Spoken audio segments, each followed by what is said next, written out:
Namaku Sari, aku dipaksa menikah dengan majikan asal India.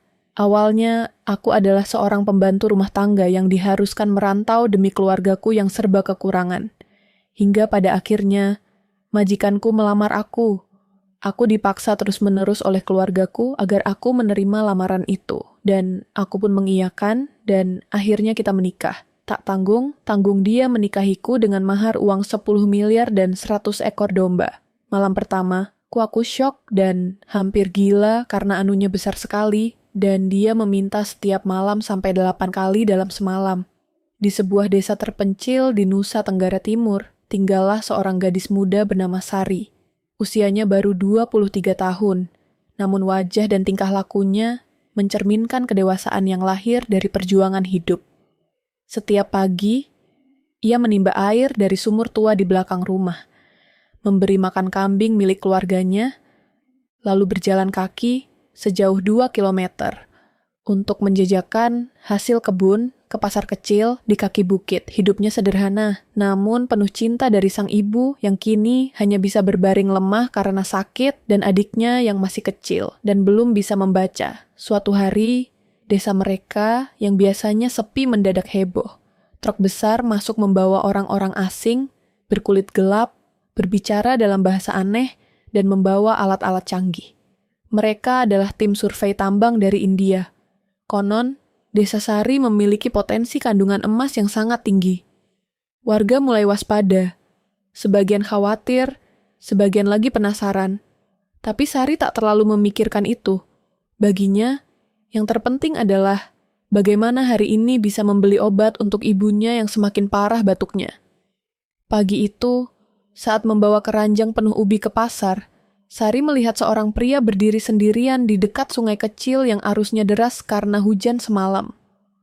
Pria itu tampak kebingungan. Sesekali melihat peta di tangannya dan bergumam dalam bahasa asing. Ia terlihat rapi, berkulit coklat gelap dengan jenggot tipis dan sorot mata tajam namun lelah. Sari meliriknya sekilas dan hendak berlalu. Tapi tiba-tiba terdengar suara cipratan air keras. "Help!" teriak pria itu. Rupanya dia terpeleset ke dalam sungai. Tanpa pikir panjang, Sari berlari, melemparkan keranjangnya dan menarik tangannya. Dengan sekuat tenaga, ia menyeret pria itu keluar dari arus sungai yang cukup deras. Pria itu terbatuk-batuk, bajunya basah kuyup. "Kau tidak apa-apa?" tanya Sari dengan panik. Pria itu hanya tersenyum, mencoba mengatur napas. "Thank you so much," jawabnya dalam bahasa Inggris dengan aksen India yang kental. Sari mengangguk saja, lalu berkata dalam bahasa Indonesia, "Jangan berdiri dekat sungai saat musim hujan. Banyak yang terpeleset." Beberapa saat kemudian, datang rombongan dengan mobil jeep. Tampak kaget dan langsung menghampiri pria itu. "Mr. Rajan, are you okay?" Rupanya, pria yang ditolong Sari adalah pimpinan tertinggi dari tim tambang itu, seorang miliarder tambang emas asal India bernama Rajan Veer. Sari tentu saja tak tahu siapa dia. Ia hanya melihatnya sebagai pria kebingungan yang butuh bantuan. Namun, bagi Rajan, momen itu seperti mimpi aneh. Seorang gadis desa yang polos dan berani menolongnya tanpa ragu, tanpa peduli siapa dia. Sejak kejadian itu, Rajan sering terlihat mondar-mandir di desa. Ia mencari alasan untuk bisa bertemu Sari. Mulanya hanya basa-basi, menanyakan arah, memesan makanan desa, atau sekadar menonton anak-anak desa bermain bola. Tapi kemudian, perlahan, ia mulai memberanikan diri berbicara lebih banyak. Dengan bantuan penerjemah, Rajan mulai mengenal kehidupan Sari. Betapa ia merawat ibunya sendirian, mengurus adiknya, dan mengabaikan kebahagiaan sendiri demi keluarga. Hari demi hari, percakapan mereka menjadi lebih dalam. Rajan mulai belajar bahasa Indonesia. Bahkan sempat memetik daun kelor bersama Sari di kebun.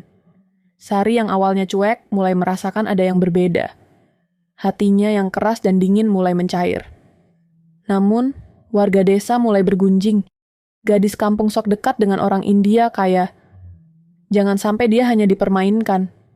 Perempuan desa seharusnya tahu batas. Sari menahan semua omongan itu. Ia tahu dunia mereka berbeda.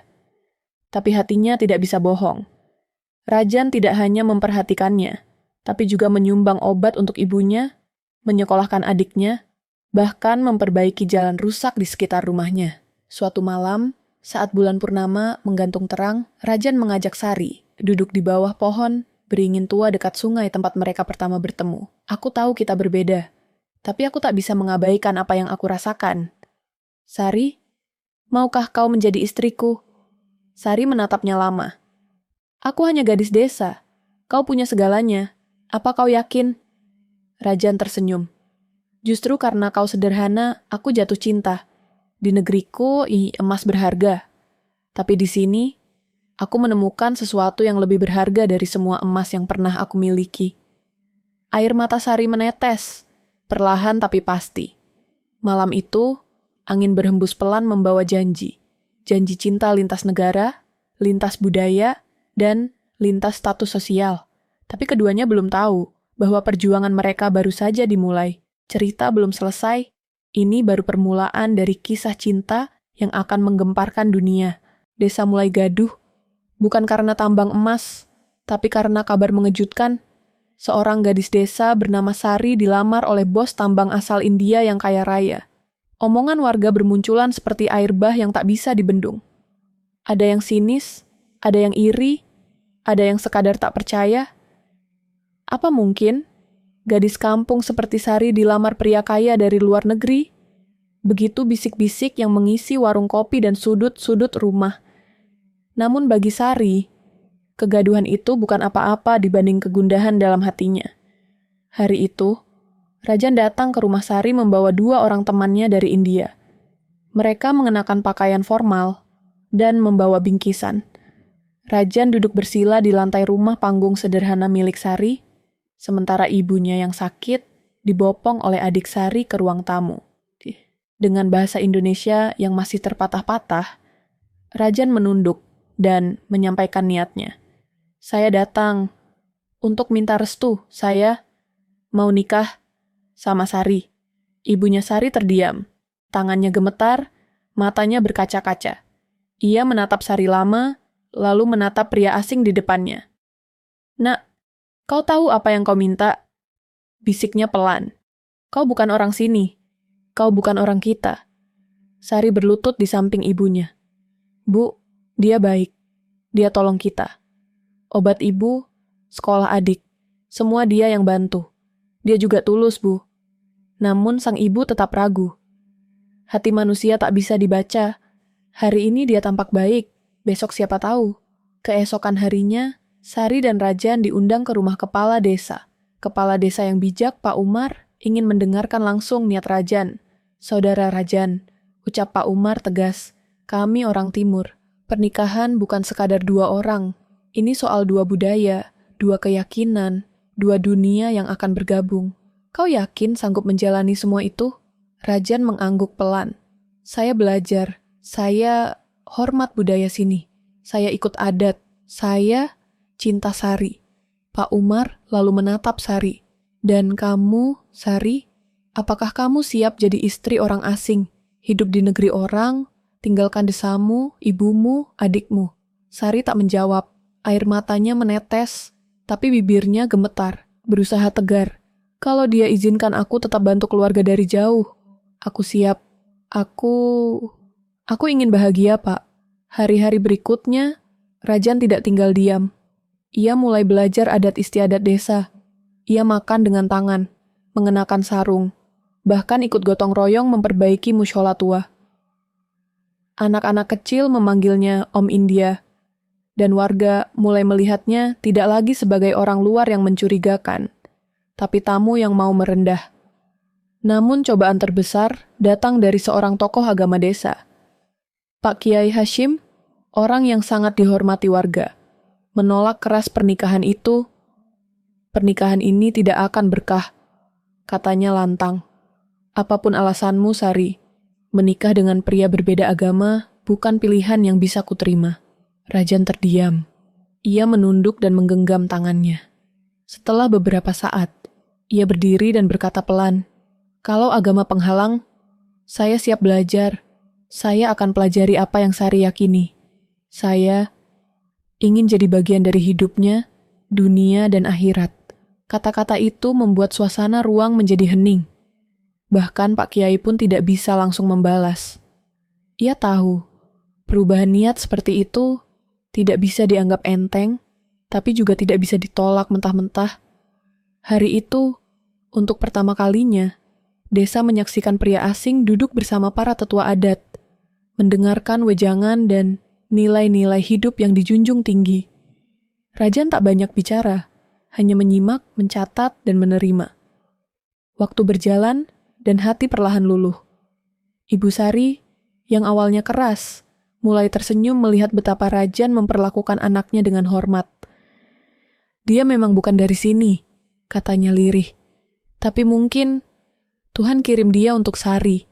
3 minggu kemudian, diumumkan bahwa Rajan resmi diterima oleh keluarga Sari dan warga desa. Dengan satu syarat, pernikahan harus mengikuti adat lokal. Tidak boleh ada pamer harta, tidak boleh ada kemewahan yang mencolok. Namun Rajan punya satu permintaan. Ia ingin memberikan mahar yang bermakna. Bukan untuk pamer, tapi untuk menghormati Sari dan keluarganya. Aku ingin memberi Sari emas sebanyak cinta dan rasa hormatku. Dan juga 100 domba. Semua orang kaget. 100 domba? Buat apa? Dan emas? Berapa banyak? Rajan tersenyum kecil. Saya beri 5 kilogram emas murni dan 100 domba sebagai tanda bahwa saya akan pelihara cinta ini seperti menjaga domba satu persatu. Pak Kiai, yang duduk di belakang, akhirnya angkat bicara. Jika kau beri mahar dengan niat baik, dan kau ikhlas menjalani hidup sebagai bagian dari keluarga besar kami, maka nikahilah Sari dengan restuku. Sari menangis. Rajan memeluknya pelan. Hari itu akhirnya tiba. Langit pagi begitu cerah seolah alam pun turut merestui. Di lapangan desa yang biasanya kosong dan berdebu, kini berdiri tenda-tenda besar berhiaskan kain warna emas dan merah. Perpaduan budaya India dan adat Timur Nusa Tenggara. Warga dari desa-desa sekitar mulai berdatangan, penasaran dengan kabar pernikahan luar biasa ini. Seorang gadis desa dinikahi bos tambang asal India dengan mahar 5 kilogram emas dan 100 ekor domba. Dari kejauhan, terdengar suara iring-iringan musik tradisional India berpadu dengan gong dan gendang lokal. Rajan datang mengenakan baju pengantin adat India berwarna marun keemasan, lengkap dengan sorban dan selendang panjang. Di sampingnya berdiri Sari, cantik memukau dalam balutan kebaya putih yang dihiasi sulaman emas, matanya lembut dan senyumnya menenangkan, seperti ratu dari 2 dunia. Tepat di tengah lapangan, 5 kilogram emas batangan diletakkan di atas meja ukir dengan kotak kaca. Di belakangnya, 100 ekor domba putih berjajar rapi. Dihias pita merah di lehernya sebagai simbol keberkahan dan ketulusan. Tak ada warga yang tidak tercengang. Bahkan para tokoh adat yang telah puluhan tahun menyaksikan berbagai pernikahan, tak pernah melihat yang seperti ini. Pernikahan dimulai dengan prosesi adat desa, penyambutan mempelai pria dengan siraman air bunga, pengalungan selendang tenun ikat, dan doa adat.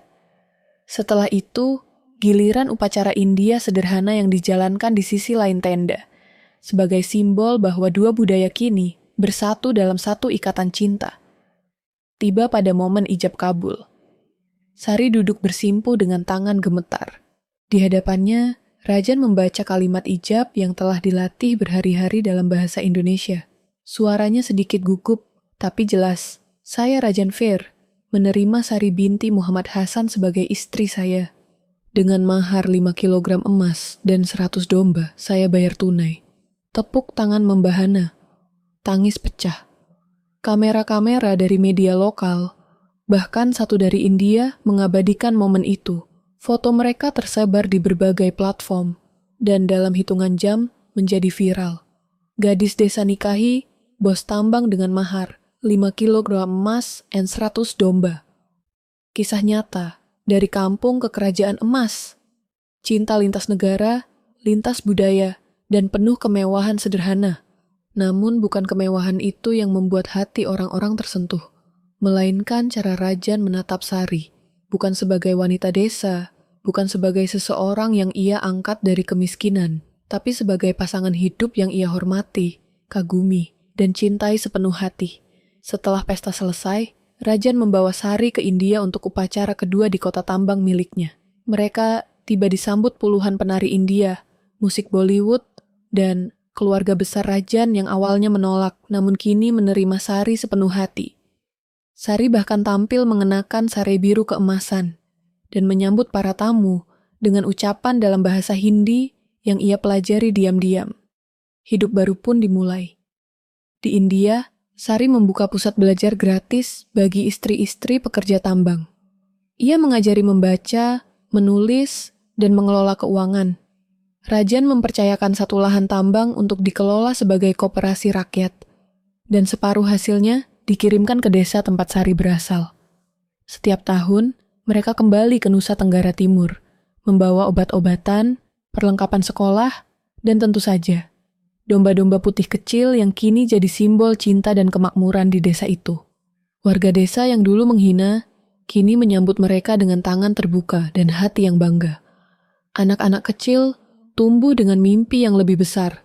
Gadis-gadis desa tidak lagi takut bermimpi tinggi, karena mereka tahu Sari adalah bukti bahwa cinta yang tulus, kerja keras, dan keberanian menembus batas bisa mengubah takdir. Dari seorang gadis desa yang sederhana, menjadi istri bos tambang emas, ibu dari generasi baru, dan simbol cinta lintas budaya yang viral di seluruh dunia, dan kisah mereka masih terus berjalan, karena cinta mereka bukan hanya cerita, tapi warisan.